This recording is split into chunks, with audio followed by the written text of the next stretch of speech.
Here I have an OEM mudflap kit, molded mudflaps for a 2010 Ford Explorer.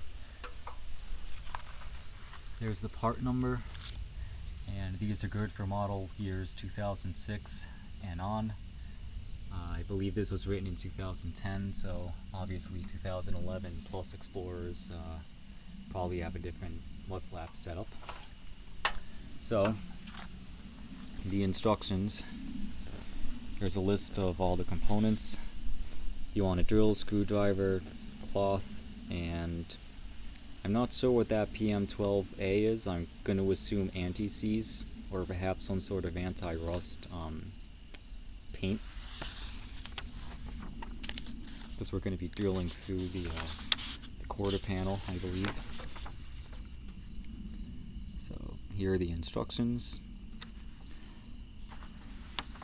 First step is to get the front wheels turned to the left, so we have room to work on it.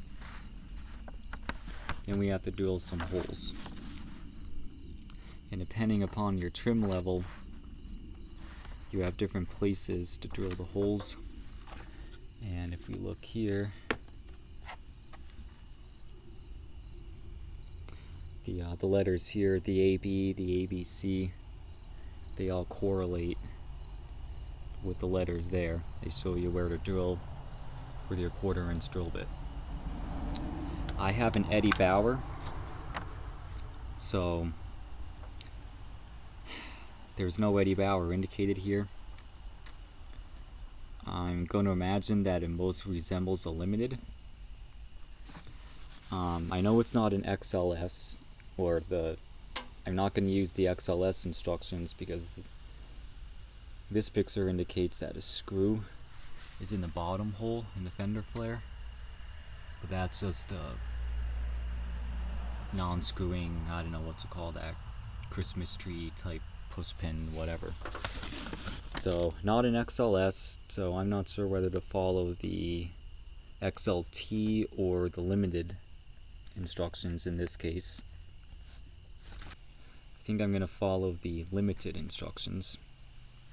So you have the 2 holes drilled in the mud flap, the 2 that go with the limited and the XLT. So the next step is, I already have the clip in there, but I made the mistake of putting the clip in the front like this, and it wouldn't go deep enough for the hole for the screw to line up with the hole in the fender flare and in the body there in the steel. But it turns out there's actually a bump in the back of the fender well that keeps it from pushing in any farther. It leaves that gap back there. And I was able to push the clip into the back, and I faced the tab backwards like that so that it wouldn't push the fender flare out. So line it up like that, get it back in there. There is something for it to hook on back there. So after a lot of second guessing myself, I ended up securing the mud flap with the 1 screw where we had the clip, and then I was able to kind of guide, and I ended up using the A hole, the XLT hole. After all, it doesn't seem to matter. All you're doing is drilling through the fender liner and going into the sheet metal behind it. So A, B, D, C, it doesn't really seem to matter. So I just went with the upper one. So it's pretty sturdy, pretty good fit. Little bit of a gap out here, but I won't worry about that. So basically what you want to do is just make sure that the fenders are level. Now it's time for the rear, similar to the front. So just like with the front, the rear has a different set of instructions, different set of holes for the limited and the XLT and the XLS versions. So I found something interesting back here. behind the plastic there, you can see it back there, there's a hole in the metal, and I believe that matches hole A, which is what the limited instructions tell you to use. So we'll get this mounted up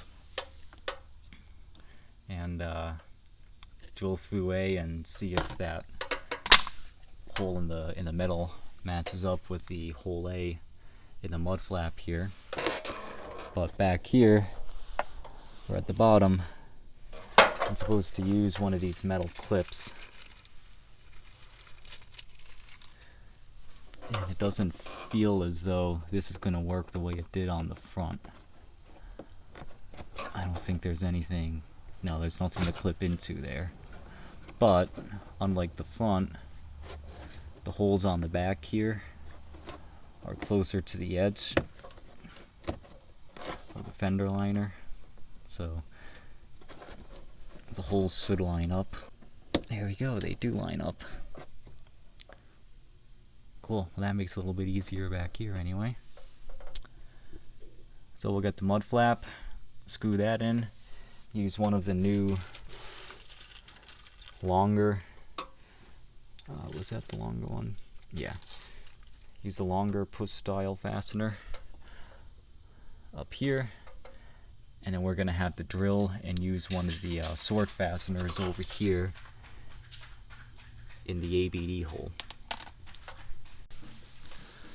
So confirmed, the A hole, or in other words the limited instructions, did line up with the hole that existed behind the gold plastic.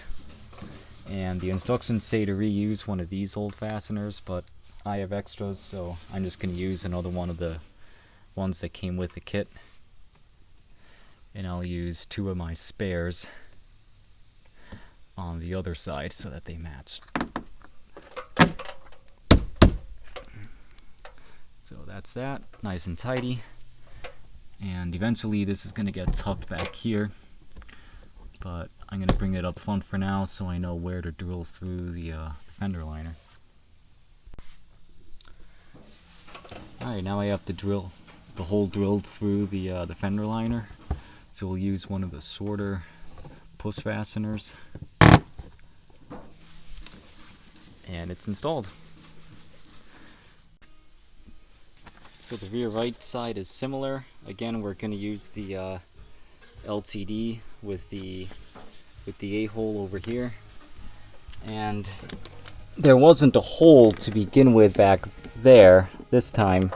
Instead, if I can get the camera angled correctly, I did find a hole there, but there was one of those Christmas tree push style fasteners. So what I did is I cut it from the other side and pulled it out through the front here, and that seems to line up with hole A over here as well. And in the instructions they mentioned this PM12A after you drill. That's rust preventative, so what I'm doing is spraying some fluid film right into the hole here, so you can see in there it's shiny, it's coated, and here's the finished product.